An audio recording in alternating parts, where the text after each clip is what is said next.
సరే అది దాంట్లో అన్న అన్న ఇట్లా పట్టుకోండి ఒకసారి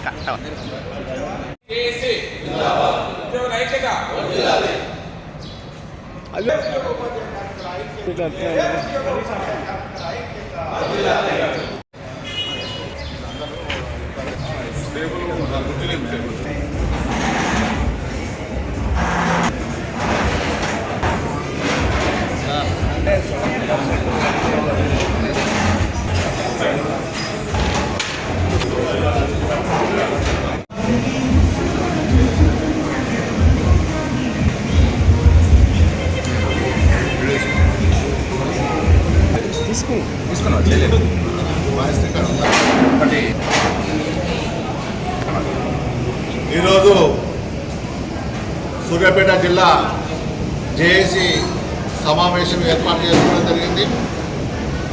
దీనికి సూర్యాపేట జిల్లా జేఏసీలో సభ్యులందరూ కలిసి అలా చాలా సమస్యలు మాట్లాడుకొని ప్రభుత్వంలో ఉన్న పెండింగ్ బిల్స్ అయితేనేమి, వచ్చే డిఏలు, అలాగే పిఆర్ఎస్ కమిటీ సిపిఎస్ రద్దు చేయమని కోరడం జరిగింది. మరి ప్రభుత్వాన్ని మేము కోరుతున్నాం.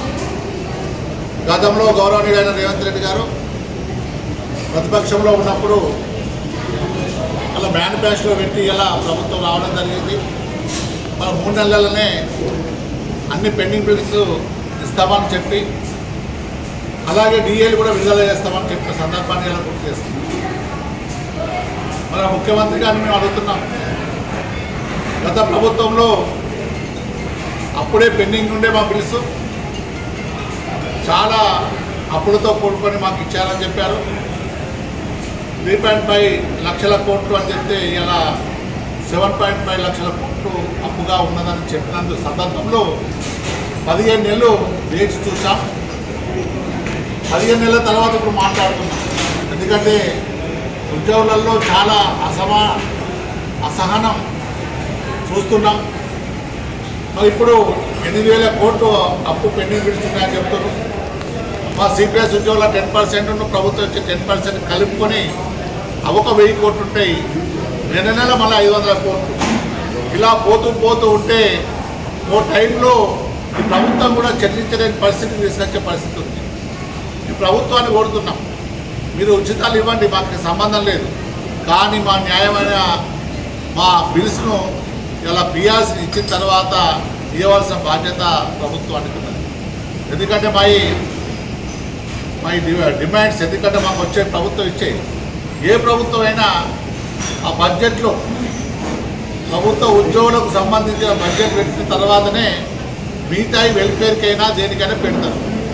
కానీ మా ఉద్యోగులకి లక్షల బిల్స్ ఇలా పెండింగ్ ఉండడం నిజంగా చాలా ఉద్యోగులలో అసమానత చూస్తున్నాం.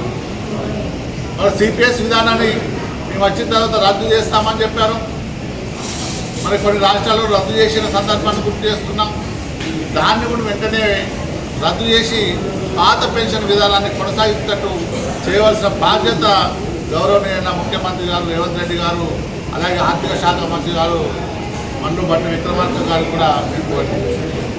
మరి ఆ రోజు సమావేశంలో కోరినప్పుడు నెలకు 600 కోట్లు మీకు పెండింగ్ బిల్స్ ఇస్తామని చెప్పారు. మరి సబ్ కమిటీ వేసిన తర్వాత 8 నెలలు అవుతుంది. ఇంకా సబ్ కమిటీలో ఇంకా ఒక్క సమావేశం కూడా జరగలేదు. గౌరవనీయ ఆర్థిక శాఖ మంత్రి కోరుతున్నాం. మరి చాలాసార్లు మమ్మల్ని పిలిచారు, మాట్లాడి మాకు సంతోషమే. మరి మొట్టమొదలు ఫస్ట్ రోజే జీతం ఇస్తున్నందుకు మీకు కృతజ్ఞతలు కూడా చెప్పాము.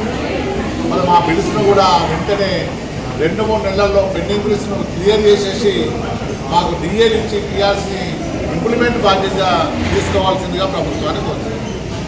జై తెలంగాణ. రిటైర్మెంట్ బెనిఫిట్స్ కూడా మా రిటైర్డ్ ఉద్యోగులై పెండింగ్ చాలా ఉన్నాయి. దాదాపు 2 సంవత్సరాలు అవుతుంది. మొట్టమొదలుగా 600 కోట్లు ఇవ్వగానే మా రిటైర్డ్ ఉద్యోగులకు ఎవరైతే ఫస్ట్ రిటైర్డ్ అవుతారో వాళ్ళకి ఇచ్చిన తర్వాతనే మిగతా వాళ్ళకి ఇవ్వని చెప్పాం. వాళ్ళకు 2-3 నెలల్లో క్లియర్ చేస్తారు మాకు వాగ్దానం చేశారు. ఇప్పుడు రిటైర్ అయిన వాళ్ళకు కనీసం నెల 2 నెలల్లో మొత్తం ఇస్తామని వాగ్దానం చేశారు. మరి ఆ వాగ్దానం చేసినట్టు ఆ బడ్జెట్ అలొకేషన్ చేసేసి మా ఉద్యోగులకు ఇవ్వాల్సిన బాధ్యత ప్రభుత్వం తీసుకుంటుంది.